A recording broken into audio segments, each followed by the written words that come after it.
He is the manager of conservation programs for Ducks Unlimited, covering the Southeast Atlantic unit of the southern region, stretching from Florida to Virginia. Jamie started with Ducks Unlimited in November of 2011. In 2007, he moved to Charleston to take over management of 28,000 acres for the South Carolina Department of Natural Resources and serve as a state waterfowl coordinator.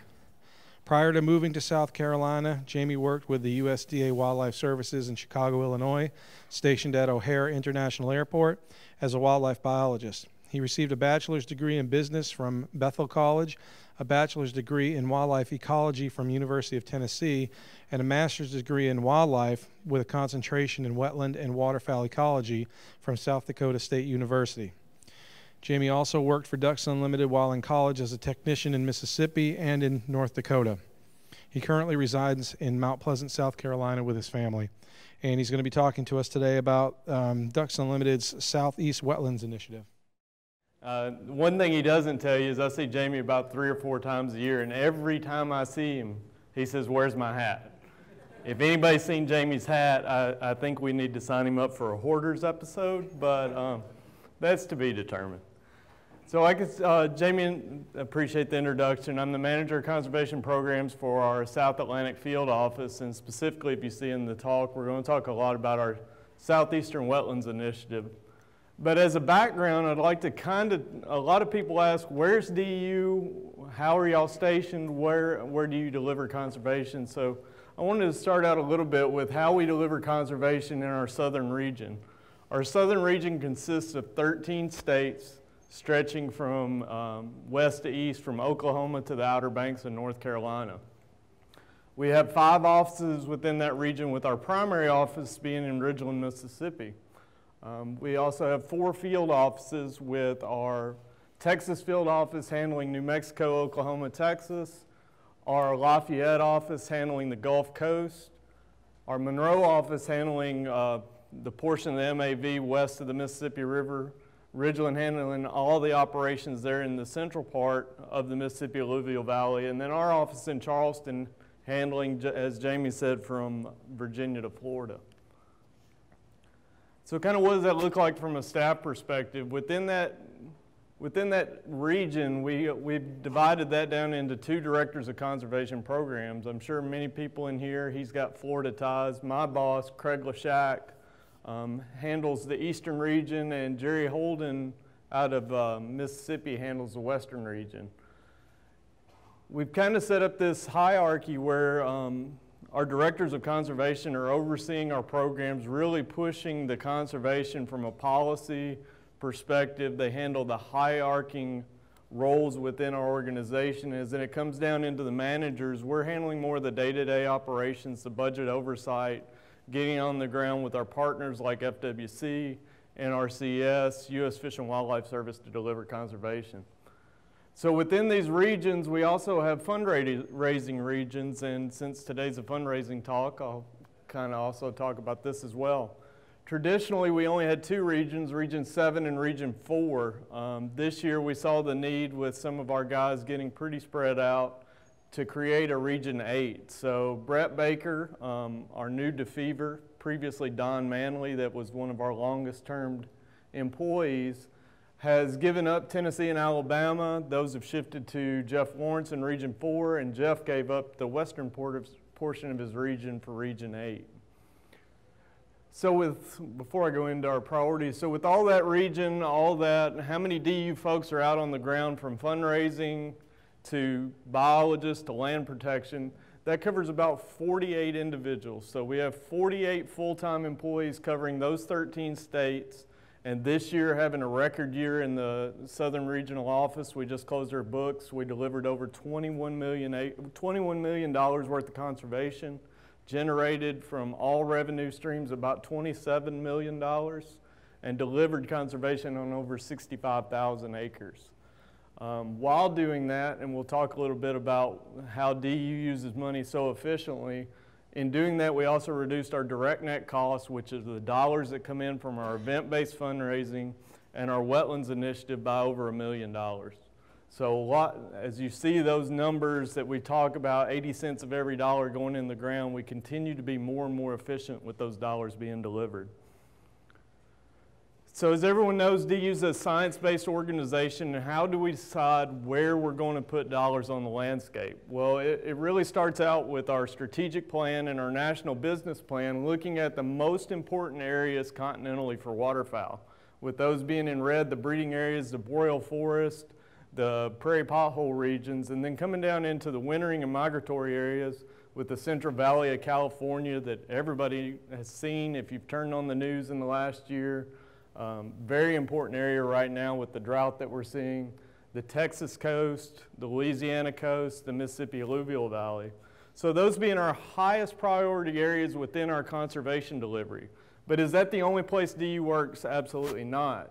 So in our business plan, we also looked at these level 2 priority areas throughout the continent based on the importance for waterfowl, land protection opportunities due to development that we see so much on the Atlantic coast. So we highlighted these areas in 2012 in our strategic plan as not only our primary focuses, but our secondary focuses. Well, when you start looking at the Southern Regional Office, those 13 states that we talked about, you really come out with the very highest priorities for those 2 directors of conservation. So on the Atlantic coast, the primary stretch is from the Chesapeake Bay down to a few counties in Georgia, and there's a section on here you can't really see, but there is a focus area there in the Big Bend looking at redhead habitat. And then as you go west, the Mississippi alluvial valley, the Texas coast being those primary 1 areas, and then the playas in Texas, New Mexico, and Oklahoma being another level 2 priority area. So getting into the initiatives, why did DU roll out all these initiatives in 2012? For those that have been around and seen our program for so long, the old days were the Marsh program. We would raise money, and that money would go directly into a project delivery. Well, we've determined as we look back at this map, a lot of times our best fundraising areas are not where we have our highest priorities. And fortunately, most of our membership base understands that we can't always work in their backyard. We know, as everybody's alluded to in here, the wintering areas are important, but the day in, day out factors that drive continental populations are the breeding areas. So we rolled out these initiatives so that it gives us the flexibility that as we raise a lot of money in Florida, to take that money and work with our partners like FWC that have been contributing through the Association of Fish and Wildlife agencies for years to be able to match their dollars that they're putting on the landscape and take those into the highest priority areas. So in the South Atlantic, we continue to talk about the heritage of waterfowl and the important land ethic in this region. And the land ethic really comes from what we've seen in northern parts of Florida, into Virginia, the Carolinas, looking at these huge plantations, these historic areas that were important for waterfowl, and the importance of the landowners that have those to protect those in perpetuity. So that's really the driving force behind this initiative is the land ethic of the people in this region as well as the waterfowl heritage that we see. And when we set up this initiative in 2012, and this year will be our last fiscal year, we set these 4 goals here. They seemed very lofty goals for us at the time, but as you'll see into the talk, they've really become very attainable very quickly. So again, the importance of the Southeastern Initiative, it always goes back to DU looking at science priority needs and where the habitat is really important for us. And that's where we get into this cross-border conservation. By raising those dollars in the Southeast, we're able to take what we need to drive programs in the Southeast. A lot of times the most difficult thing to get a project off the ground is that first dollar. That first dollar we raise through an event, that first dollar we raise through a major donor, to be able to initiate these conversations that we have with FWC and Fish and Wildlife Service to get those projects going, to look at leveraging potential. And you hear DU say a lot about leveraging, and our budget this year really reflected it. Going into our budget, for every public dollar or for every major donor dollar or event-based fundraising dollar that was given to us, we expected to leverage it at 8.5 to 1.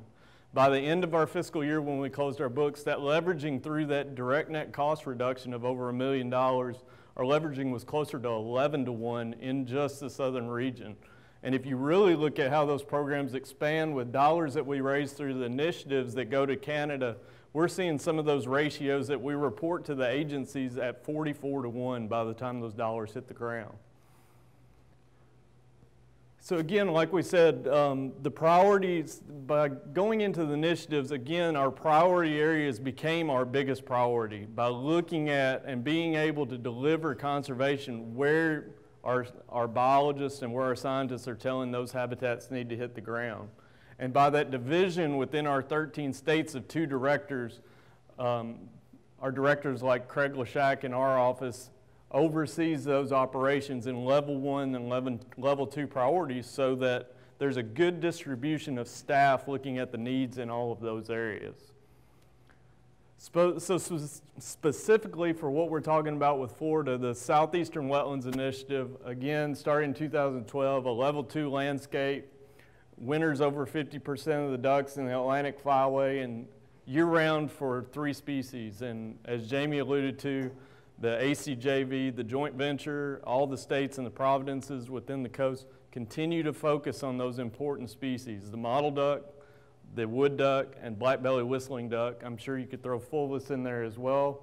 But those are the 3 primary breeding species that we have to focus on. And then we have to also look at all those wintering species. Because as much as everybody says Florida's in the ACJV and the Atlantic coast, it really serves almost as a Mississippi alluvial valley state because they winter so many birds from both of those level 1 and 2 priority areas that we see. So how are we doing with the Wetlands Initiative? We just closed the books on 2015, and this is really what I was saying, that we have been very fortunate as an organization after we saw the downturns that everybody saw in 2007 to 2009 to really flourish and really work closely with our partners to deliver conservation. Unfortunately, if you talk to the Fish and Wildlife Service or NRCS in the room, they can tell you that they really had to weather the storm after some of the nonprofits weathered that storm, and as a result, they lost a lot of staff. It limited conservation, but we were able to work through memorandums of understanding through an IDIQ process with Fish and Wildlife, where even though they've lost those staff positions, it hasn't completely hindered how they deliver habitat. We've been able to pick up the ball, and in the last couple of years in Florida especially, delivering some of the WRE projects that were talked about earlier. So like you see, this is through June of last year. I asked for a new graphic, but unfortunately with just closing our books, it hasn't come out, and we've blown the habitat delivery out of the roof compared to what we thought we were going to be. Now, fortunately, we had a few big projects with Fish and Wildlife Service, one of those being a 42,000 acre project in North Carolina. But again, all these other aspects of our business, the public revenue, the philanthropic revenue, and then the total revenue have really exceeded the goal. I think all of these aspects, based on the latest numbers we've seen, our 5-year goals will be exceeded in 4 years. And again, this graphic at the top was from our financials last year. Last year, 82% of every dollar that we got went directly into habitat. And this year, we're looking at that number being closer to 83%. So we set these lofty goals and we're blowing them out of the door. So our national leadership said, okay, let's really throw a goal at you guys. So starting a couple years ago and rolled out in Milwaukee in May, they came out with a $2 billion campaign. That is billion with a B, to be raised by 2018. We're a couple years into this campaign. We're actually 3 years into this campaign, and we're over halfway there already. But the importance of this campaign is really getting to the roots of what's important to everyone in this room, is understanding how to bring all portions of waterfowl focus into one campaign to emphasize the importance of what we're all trying to do on the ground. And that goes back to these 5 key priorities. Waterfowl Forever, this broad title that we have, is understanding that our conservation delivery isn't just through our event fundraising, it's not through our major donor gifts, but it's also the dollars we bring in from public revenue. So this is looking at, as a priority, we're going to work together across conservation and our development group to put money on the ground. And how does that kind of shake out in an annual basis? Well, in our budget this last year, conservation through public revenue was about $100 million nationwide. And our major donor efforts and event-based fundraising was about equal to that. So we see about $200 million a year come into our programs through those funding sources. It goes without really having to elaborate on it, the importance of the breeding and wintering landscapes and the migratory landscapes. Those will continue to drive our business through our strategic plan on looking at the most important areas continentally. These last 2 are kind of interesting that really, it's almost sad to say that it's just been a recent focus for us, but I think the last 2 are the most important. The conservation legacy is looking at how those dollars come in and how does DEU continue to stay as a strong organization like we have the last 78 years. When we really looked at our books a couple years ago, we realized that we weren't growing an endowment to be able to be more flexible. So if Steve Rockwood or if Jamie Feddersen called and said, hey, we've got an opportunity in Florida to buy a piece of land or to develop a wetland, how can you guys help us out? And we really had not built that endowment to make sure, hey, we've got money in reserve to help out when our partners need us. It had been our focus for years. Every dollar comes in the ground. As soon as it gets in the door, we need to put it in the dirt, which has been great for our mission, but it made us a very lean organization. So over the next few years, our 75th anniversary really kicked off the building of our endowment. We had three individuals that made a pledge to give us $25 million apiece. That was really a great jump start to our endowment. And it continues to be a major focus for us, so we can be a lean organization, but we can still have the reserves to help out when people need us. And I think to the end of what everybody feels in this room, this last one's the most important to us, is the conservation education. In the last few years, really driven by a program in the Southeastern Wetlands Initiative in North Carolina, it came to DU's attention, hey, we need to spend more time with the kids. DU's always had a Green Week event, but we really haven't seen that recruitment and retention that we all really need to see in the room. I mean, we've all seen each other, a lot of us, over the last 6 years in this room, and losing the heritage of the kids that are coming up has been a major problem for us. So DU's hired some folks nationwide to focus on recruitment and retention. We're seeing a lot of growth in those programs, both our Green Wings, our varsity, and our university chapters. So I think that's going to be the driving force for us to be a solvent organization in the future. So what's going on in Florida that we could really use your guys' help with? There's some legislature that will be reintroduced in the spring that some of our state committee has been working on to get a license plate tag in Florida. So again, this goes back to those dollars, those first dollars that we need to really drive conservation within the state. And we're hoping that this will be that first step. We've seen great success in other states like Tennessee and South Carolina with the state dollars coming in, delivering projects on the ground in the state. Gives us a great opportunity to take those dollars and go to Florida Fish and Wildlife and say, hey, do you guys want to work on a NACA grant, North America's Wetland Conservation Act? And sometimes those match dollars are really hard to get in areas where there's not huge easement programs, and we've seen that some in Florida. So we really are looking forward to the opportunity for this tag to hit the ground.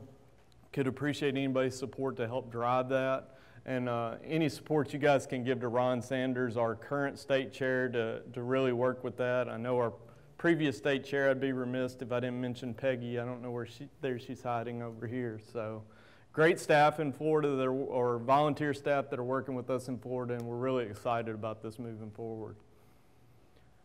So really the take-home message from DU is we have roots in the breeding grounds. We've always had a focus in the breeding grounds, but we're working on all those landscapes. Remember, not only the red landscapes are our highest priority, the green landscapes, the wintering priorities, but those yellow landscapes And we'll see that map evolve through this next strategic plan we're going through.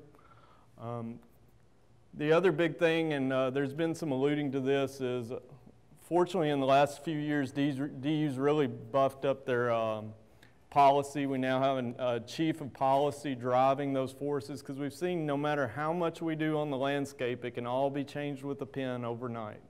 We're seeing that now through the NACA programs, through some of the Pittman-Robertson reauthorization that I know Steve and his program worked so hard on, that those dollars, surprisingly to us through policy, those are the most effective dollars through programs that have been started in the last 20 years.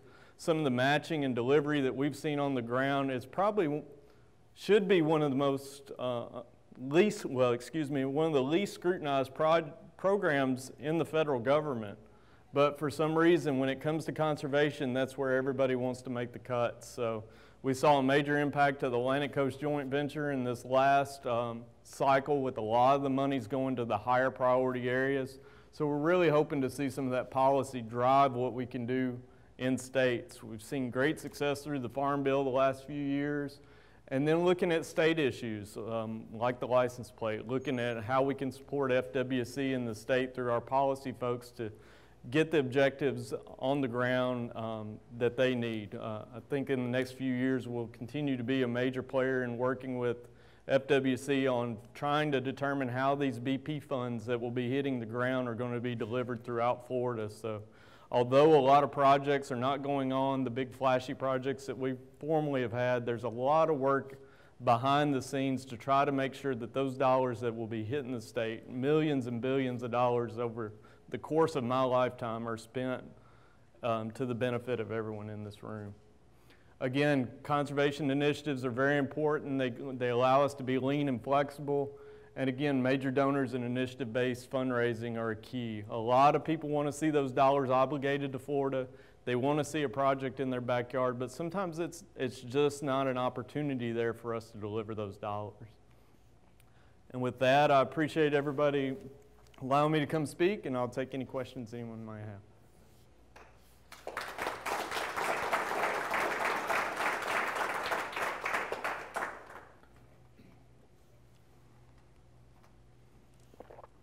Jamie, you said one of your main focuses is the breeding areas, DU's focuses. Correct. What's your all's take or stance on the habitat degradation caused by the ever-increasing population of snow geese up there? You know, that continues to be a problem every year, and it's with the habitat, the driving forces with population management. We leave a lot of that to the experts with Fish and Wildlife Service. As far as, I think everybody's concerned that the conservation order, is it really going to do enough to impact those Arctic breeding species? And I think our partners at Fish and Wildlife Service are doing everything they can to try to drive those populations down. But I think with such a changing climate in the Arctic, and just seeing how temperatures are evolving and where the birds are moving, it's going to be a continuing challenge for a lot of those Arctic breeding species. I don't know if that answered your question, other than the fact that I think Fish and Wildlife's doing everything they can with all the conservation orders to try to drive that population back down in a manageable. Do you all aid in that process at all? We have people, I alluded to the ACJV. There's for those that don't know, there's 4 flyways within the country, and we have representatives on all those flyways and all the boards that help contribute to making some of those decisions.